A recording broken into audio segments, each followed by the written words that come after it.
Labda tuwajuze wasikilizaji wetu. Huu ni ulikuwa ni mchezo wa 33 katika mzunguko wa Yanga.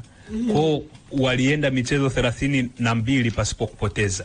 Katika hiyo michezo 32 wana sare 2. Sare moja waliipata dhidi ya MC Alger katika mashindano ya klabu bingwa kwa msimu uliopita, lakini baada ya hapo kwenye hiyo michezo ukiweka kwenye mizunguko yote, michezo ya ligi kuu kwa msimu uliopita NBC Premier League, michezo ya kombe la FA ile CRDB Federation Cup, unakuja kuweka michezo ya ngao ya jamii, mchezo wa ligi, sijaihesabu michezo ambayo sio rasmi ambayo ni michezo ya kirafiki na ule mchezo wa kwenye kilele cha siku ya mwananchi. Ukiweka na mchezo wa Mbeya City ambao walipata sare pia, mchezo wa leo ulikuwa ni mchezo wa 33. Kwa kama Yanga wasingepoteza walikuwa wanaendeleza ile rekodi yao ya unbeaten run katika michezo 33, lakini wamepoteza. Kwa maana hiyo ile rekodi ya Yanga kucheza michezo 32 pasipo kupoteza imefika kikomo leo katika uwanja pale nchini Malawi.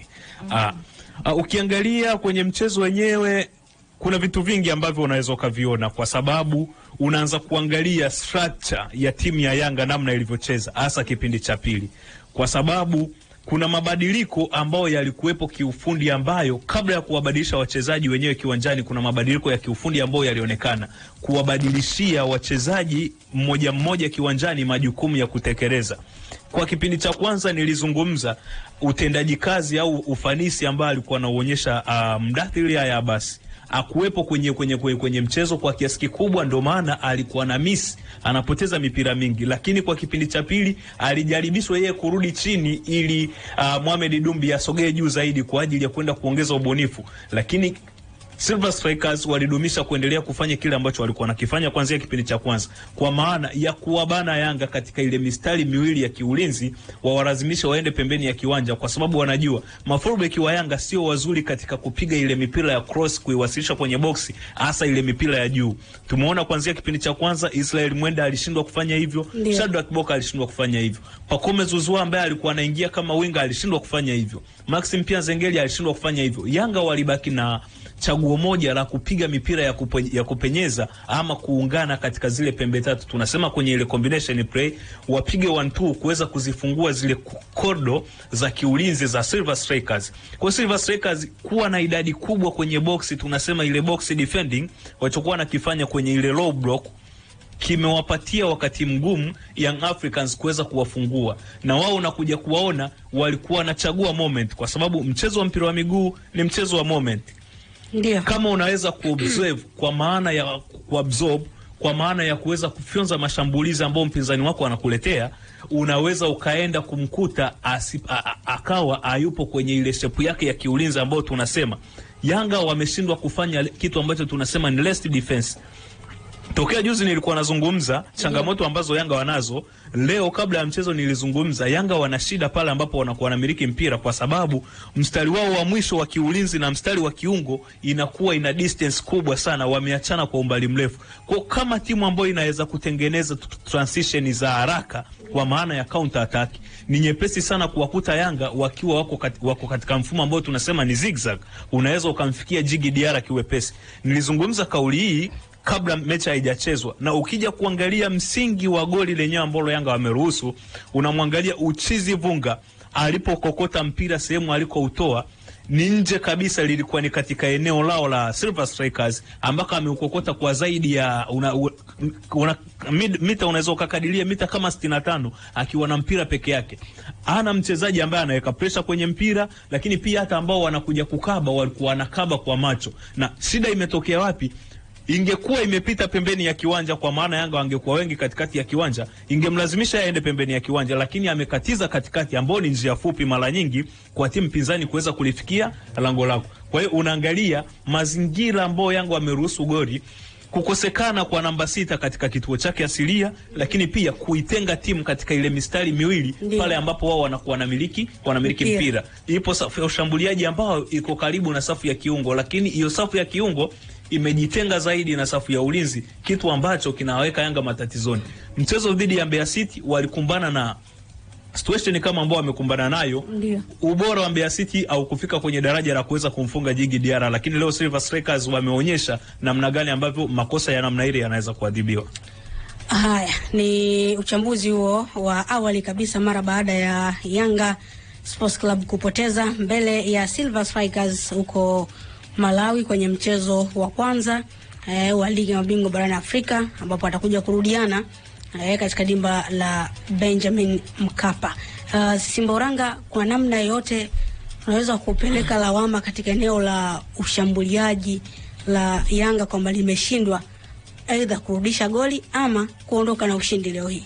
Mimi kwangu bado nabaki na muundo wote wa timu kiuchezaji au ushawishi au vuti yani. Ndio maana ukiangalia kuna muda ametoka Andy Boyel, ameingia Prince Dube, lakini imekuwa hapo ni vile vile. Hata leo ingeingia shambuliaji hata 10, lakini kama timu haichezi vizuri katika eneo la juu, ile tatu ya mwisho kutokana na shida katika upande huo. Na hiyo ndio sababu hasa ya msingi. Na ndio maana ukiangalia sababu Yanga inapocheza, unaona eneo la mwisho haivutii. Hiyo ndio sababu kubwa. Na ukiangalia Yanga inapocheza, nafikiri kuna kitu ambacho mwalimu anapaswa arekebishe katika upande huo. Na ili kocha uwe bora katika maeneo yote kwenye upande wa team selection, timu inapokuwa katika plan A au plan A, ije na mpango upi wa plan B. Unaona kuna kitu ambacho kinakosekana. Aina sababu ambazo mwalimu anafanya ni kama unaona kuna kitu kiko sawa katika timu. Na ndio maana kuna muda wakati Yanga anakwenda kule Malawi ilikwenda na namba 2 moja tu. Na Kibwana alibaki, ndio? Yeah. Somali. Ndio. Ilikwenda na namba 2 moja pekee, ambaye ni Israel Mwenda. Tunajua changamoto za yao kuasi ambaye kwenye system hakuepo, lakini unaona mara baada ya pale hali kuwa hapa. Maana leo asikwambie mtu kwa upande wa Mwenda hakuwa na siku nzuri mchezoni. Israel Mwenda hakuwa na siku nzuri mchezoni, na inatokea kwa mchezaji kuna siku unaamka au amki vizuri. Kwa hiyo unaweza kuona jinsi ambavyo mwalimu ilimlazimisha sasa mtoe sasa Maxim Pia Zengeli kwenye majukumu yake ya msingi ya kuweza kuifanya timu isogee mbele. Maana yake Maxim alipokuwepo alikuwa anaifanya timu kidogo inafikika eneo la juu, aje kucheza eneo la namba 2. Kwa hiyo hata kuna muda kama akiwa anaenda juu huku kuna baki na tatizo hapo, kuna shimo. Kwa hiyo nafikiri unaona jinsi aina ya muundo, ile flow ya timu haipo sawa, na ndio maana unaweza ukalaumu safu ya ushambuliaji, lakini timu nzima muundo wake umekuwa pua. Haya, timu nzima muundo wake umekuwa pua. Yeah. Kwa kauli sasa nini? Hebu irudie. Timu nzima muundo wake haujawa mzuri. Sasa nini sasa? Kafurahi alivyoipiga Simbauranga hiyo. Sasa na mimi nataka kupita mule.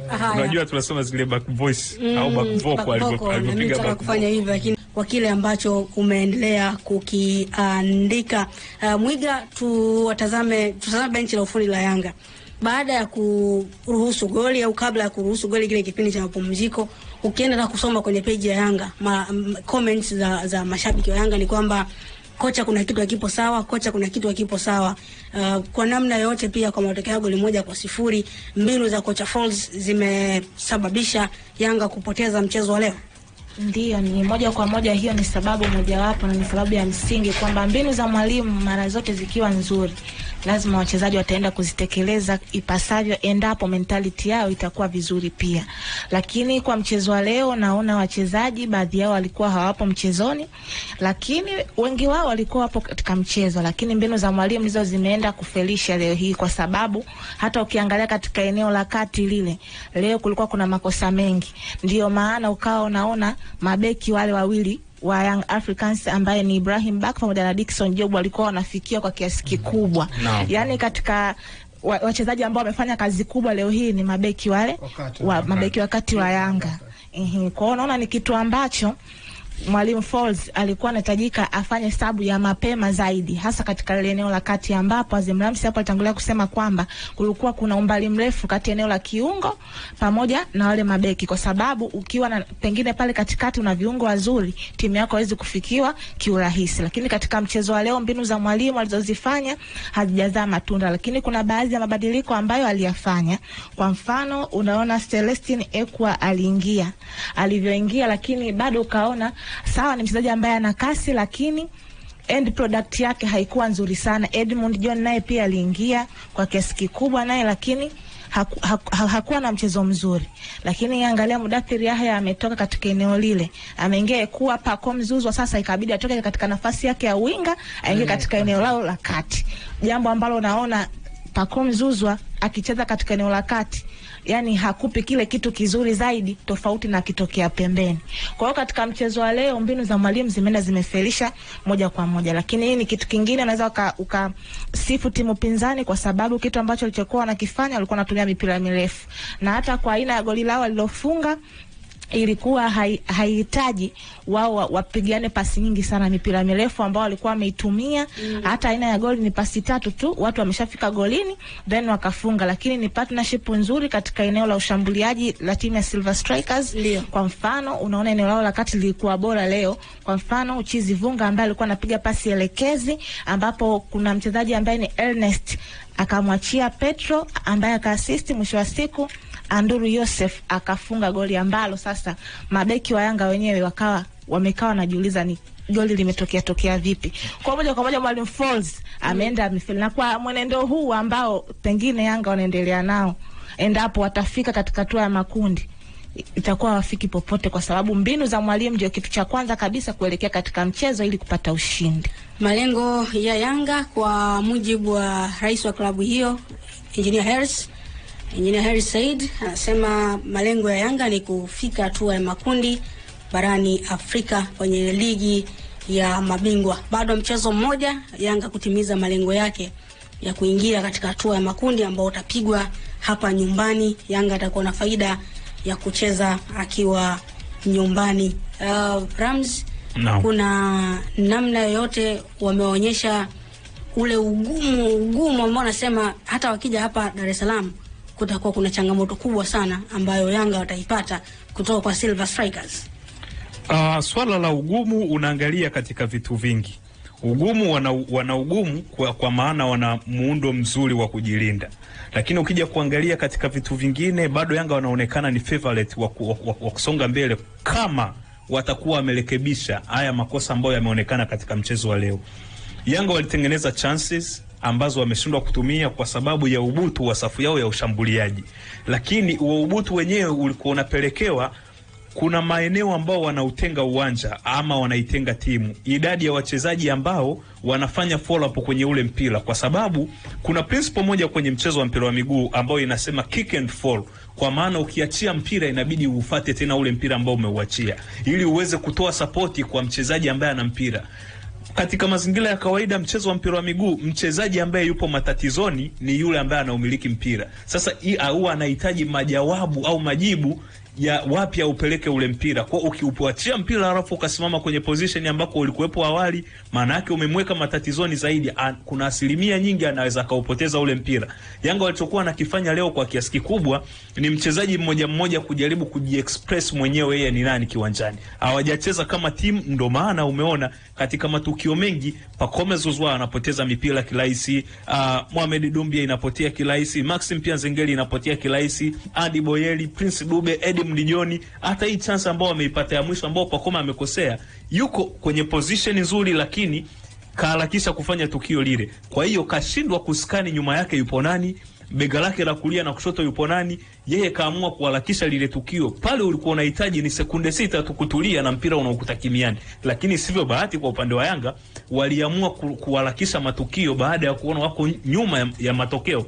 Ukija kuangalia wapinzani wao, kama watadumisha kuendeleza na huu mtindo wao wa kiuchezaji, kwa maana ya kucheza kwenye ile low block, box defending, wazuie box lao kwa uzuri kama walivyozuia leo kwa idadi kubwa ya wachezaji, unaona Yanga kwa siku za karibuni wana changamoto ya kuweza kupiga zile penetration pass kuweza kuifungua ile, na hawana njia nyingine mbadala ambao unaweza kaitumia kuweza kuifungua timu pinzani.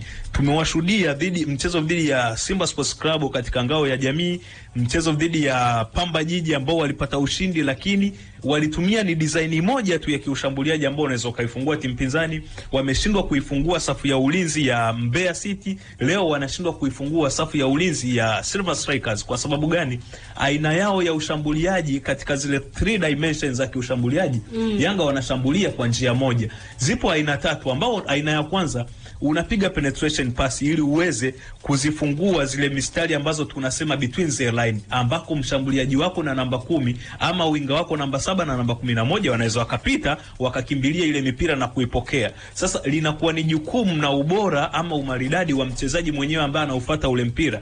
Pale ndo baadhi ya wachezaji wao wanasifiwa kwa kufanya zile decoy movement. Anasifiwa kwa mikimbio mizuri kwa sababu ana uwezo wa kufika kwenye matukio ambako mpira unaenda kwa wakati. Lakini kuna njia nyingine, njia ambayo ni ya crossing, kwa sababu kama pressing ya timu pinzani imejaa mbele ya box, unahitaji kuizunguka ile pressing. Maana yake ni nini? Utahitaji kuutanua uwanja ili uweze kuwatawanya wale wachezaji wote ambao wako kwenye boxi wakufuate wewe pembeni ya kiwanja. Kwa maana hiyo zitafunguka nafasi ambapo unaweza ukaja kuudondosha mpira na wachezaji wa timu yako wakaja kunufaika. Uwaoni Yanga wakifanya hicho kitu. Lakini kuna njia nyingine, ni kuipiga ile mipira mirefu. Unaangalia kwenye kikosi cha Yanga kwa aina ya wachezaji ambao wanao kwenye safu ya ushambuliaji. And Boyer ni mzuri katika kucheza mipira ya juu kwa maana ya aerial balls. Anaweza kuhold mpira akakaa na mabeki wawili akiwa anawasubiria wachezaji wenzake waje kuconnect ili waendeleze ile shambulizi. Lakini waoni Yanga wakitumia ile mipira mirefu kwa sababu tu wana wachezaji ambao technically mguuni ni wazuri kwenye kupasi mpira, kwenye kudribble mpira, kwenye kupiga vienga, kwenye kucontrol mpira. Kitu ambacho njia moja ya ushambuliaji ambao wameichagua chini ya Romain Folz inaendelea kuwa changamoto kwa upande wao kwa kiasi kikubwa, kwa sababu wanapokutana na timu ambayo kimuundo wako vizuri kwenye kuzuia, Yanga bado wanapata changamoto kuweza kuifungua timu ya namna hiyo. Salama Ngari. Haya ni maoni hayo ya Azim Rams juu ya kile ambacho Silver Strikers wamekifanya katika mchezo wa leo, lakini kile ambacho pia nakiona ambacho kinaweza kuja kujitokeza katika mchezo ambao utapigwa hapa nyumbani Tanzania. Tupitie kile ambacho umetuandikia msikilizaji kupitia 0621 107 107. Huyu anasema yeye anaitwa Shigela Kulwa, anasema Yanga mwaka huu tumeteseka sana kwa sababu ya kiungo wa mbele. Haya, haina shida, yameandika namna hiyo, lakini kwa toni ya huzuni kabisa ujumbe wako unaonekana namna hiyo. Maumbi Mahizi Waigunga, yeye ameandika